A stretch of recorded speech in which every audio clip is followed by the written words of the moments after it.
from Nebraska. Thank you, Madam President.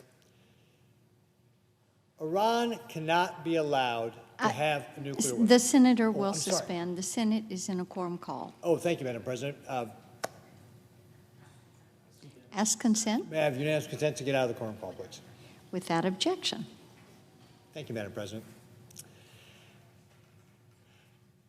Iran cannot be allowed to have a nuclear weapon. This has been a red line for decades, going back to President Clinton.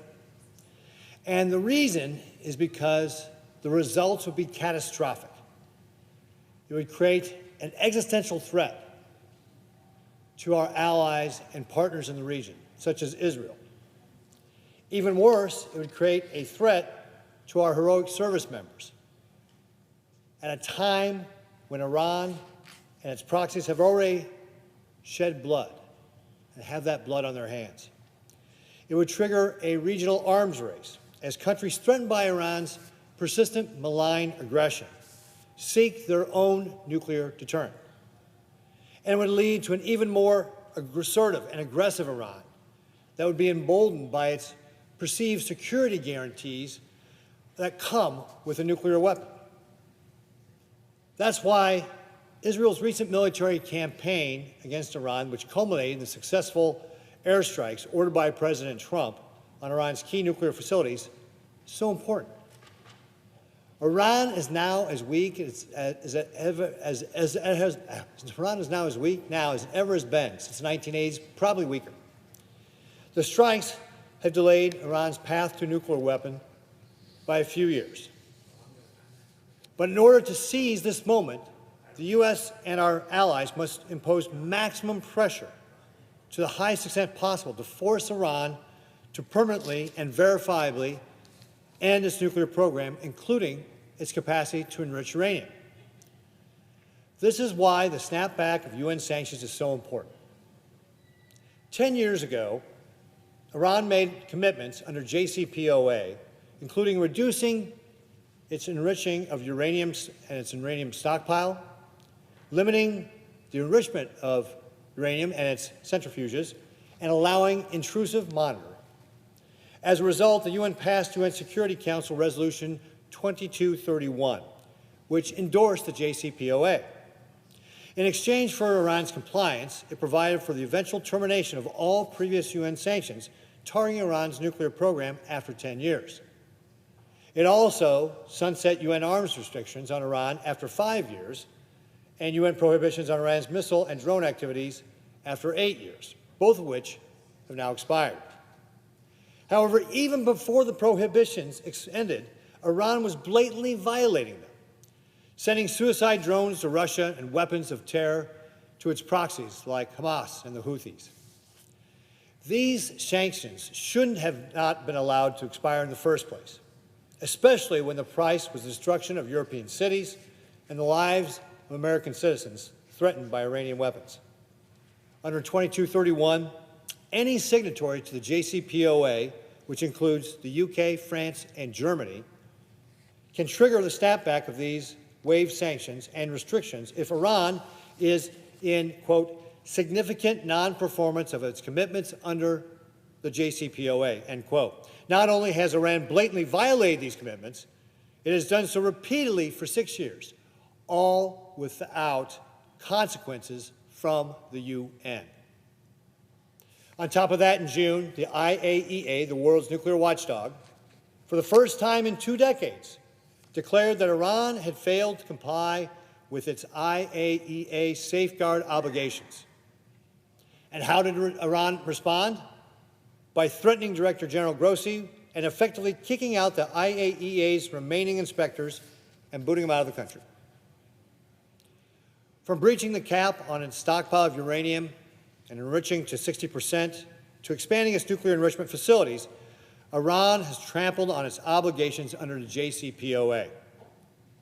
So where does that leave us? The West has 87 days before we lose our ability to snap back tough UN sanctions on Iran. That opportunity permanently expires October 18th. But the real deadline is much sooner. the snapback process takes at least 30 days to fully complete. Adding to the urgency, Russia is set to take over the president of the UN Security Council in October. This would allow Russia to use its position to delay the process and run out the clock. Iran knows this. Just yesterday, Iran held talks with Russia and Communist China to discuss preventing the activation of the snapback. This cannot be allowed to happen. Our European allies have said that they are prepared to trigger snapback by the end of August if no firm, tangible, and verifiable nuclear commitments from Iran are in place. This is being done in coordination with the Trump administration, who continues to pursue diplomatic talks with Iran.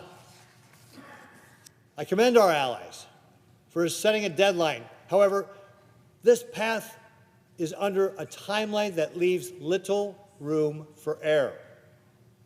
Unsurprisingly, the Iranian regime is resorting to its long-standing playbook to delay, and prevent snapback from happening. Later this week, the Iranians are scheduled to meet with the E3 in Istanbul. There are rumors that the discussions could center on what conditions the E3 would postpone the snapback. But today, I stand to urge our European friends to hold the line and not to bend to Iranian threats or be fooled by Iranian assurances. After 10 years, Iran does not need more time, it needs more pressure. A window now exists to completely change the trajectory of the Middle East for the better. But that window will close unless we convince Iran that its nuclear weapons program will never be tolerated. Period. That's why this resolution urges the E3 to snap back sanctions as soon as possible. We must not let Iran off the hook. At this point, I'd certainly love to hear from my esteemed colleague from Idaho. Thank you, Madam President. I yield the floor. Senator from Idaho. Yeah, thank you, Senator Ricketts, for those very clear remarks that demonstrate exactly why this needs to be done. I, myself, for a long time, have hoped to see our European partners wake up to the extreme threat that we all face from a nuclear Iran. Today, we are 10 years on from President Obama's failed nuclear deal with Iran. And over the last 10 years, Iran has enjoyed unwarranted sanctions relief, and time is short before the opportunity expires to snap back sanctions, as has been described by my colleague from Nebraska. This resolution would make it clear that the U.S. Senate understands the threats we face from a nuclear Iran and urges our UK, French, and German partners to immediately trigger snapback sanctions pursuant to UN Security Council Resolution 2231. We cannot afford to wait until the end of August. Initiating the snapback process would be the right and long overdue move and would deny Iran the resources it uses for its terror agenda. The 2015 deal flooded Iran with cash while allowing it low-level enrichment, a clock to simply wait out, no limitations on ballistic missiles, and nothing to rein in terror proxies. Years down the line, the sanctions relief Iran received from this deal directly funded Iran's terror proxies and led to Hamas's October 7th attack on Israel. Iran's ejection of the International Atomic Energy Agency from its facilities marked the latest in a long chain of violations of Iran's nuclear commitments. These actions confirmed what we have known all along. The Iran nuclear program is not civilian, as they claim. It is the pursuit of a bomb to destroy Israel and threaten U.S. national security interests in the region. The international community must not tolerate this activity any longer. The decision to initiate the snapback process is only the beginning. The UN Security Council must fully process and formally reinstate UN sanctions without delay. Furthermore, once sanctions are back in place, we must commit to their enforcement.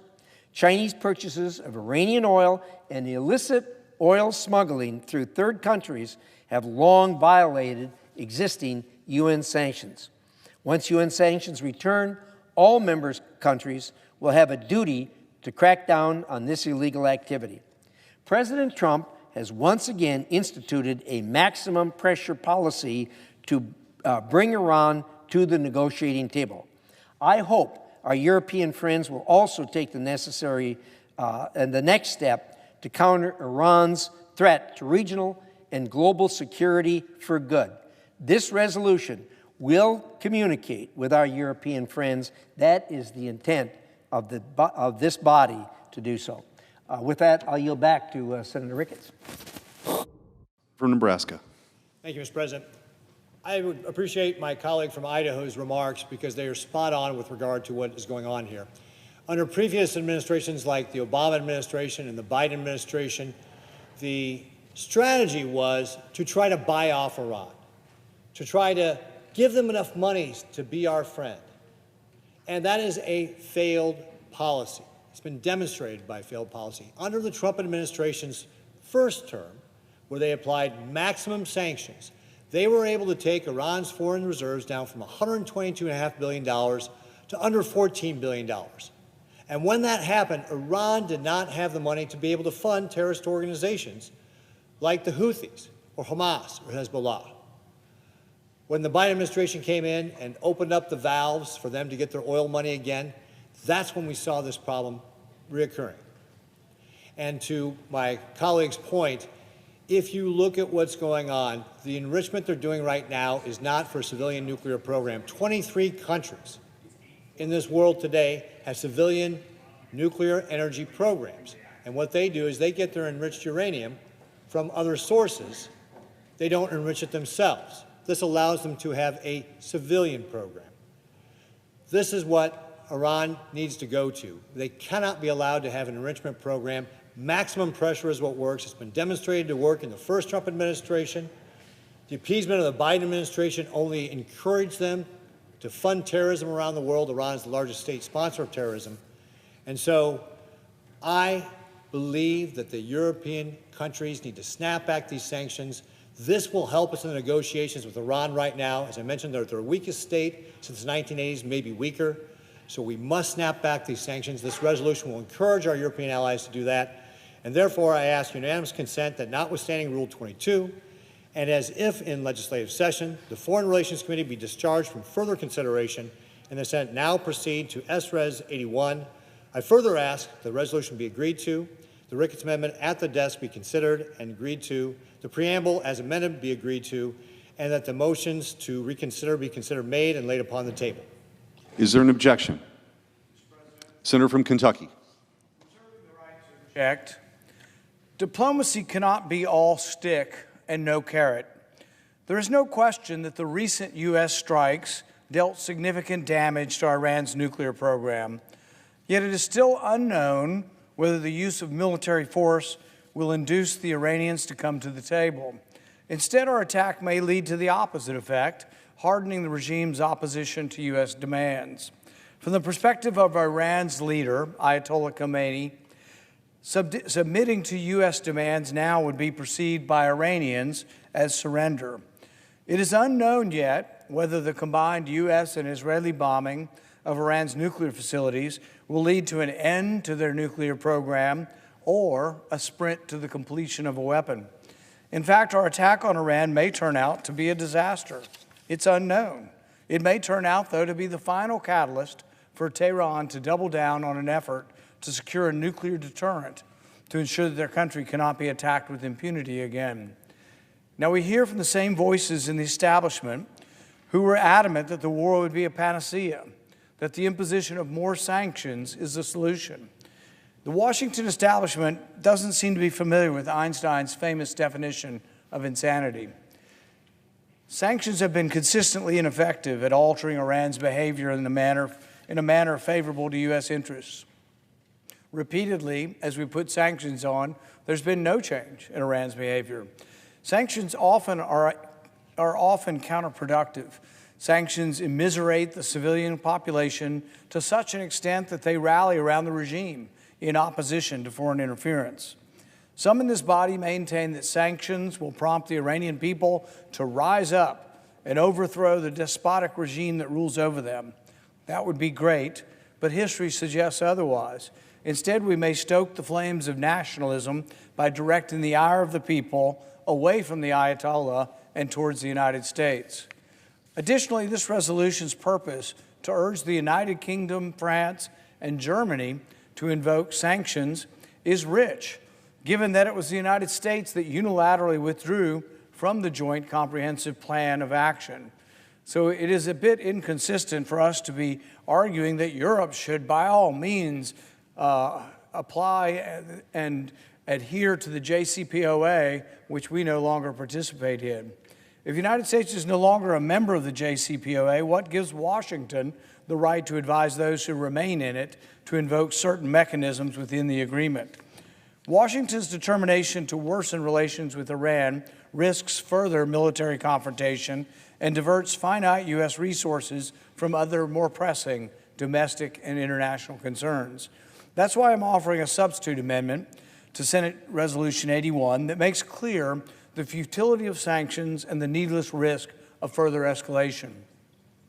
My amendment leaves room for President Trump to find a diplomatic solution.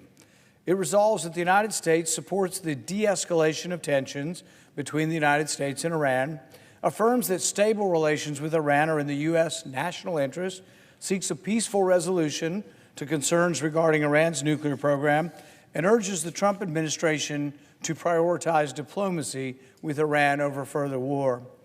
Prudent diplomacy requires tact and respect. Instead of adopting the same tried and failed policies of the past, let us today have the courage to forge a new path. I urge my colleagues to support my amendment. Therefore, I ask the Senator to modify his request to include my amendments to the resolution and preamble, which are at the desk. Does the senator from Nebraska so modify his request? Reserving the right to object. My esteemed colleague from Kentucky has argued that we should pursue diplomacy, and indeed, the Trump administration is pursuing diplomacy. However, the path he is arguing for right now was tried by the last administration and failed miserably. What Iran respects is strength. And while we are certainly not advocating regime change, what we are advocating is the use of policies that were effective in the first Trump administration. As I stated already, in the first Trump administration, by applying maximum pressure, the Trump administration was able to take Iran's foreign reserves down from $122.5 billion to under $14 billion. They may have had the desire to fund terrorism, but they did not have the ability to fund terrorism. And that's what these sanctions would continue to do, is put pressure on Iran. We may not be able to change the regime, but we can make them poor so they cannot fund terrorism. Yes, by all means, we should continue diplomacy, but we should do it from a position of strength, which is why we're encouraging the European nations of France, Germany, and the UK to snap back those sanctions, to give us that strength in going into these negotiations, to convince Iran that there is no path for them to have a nuclear weapon. They must give up that plan. They must give up their enrichment. And therefore, I will not modify my request. The objection to the modification is heard. Is there an objection to the original request from the senator from Nebraska? Mr. President, Senator from Kentucky. I object. Objection is heard.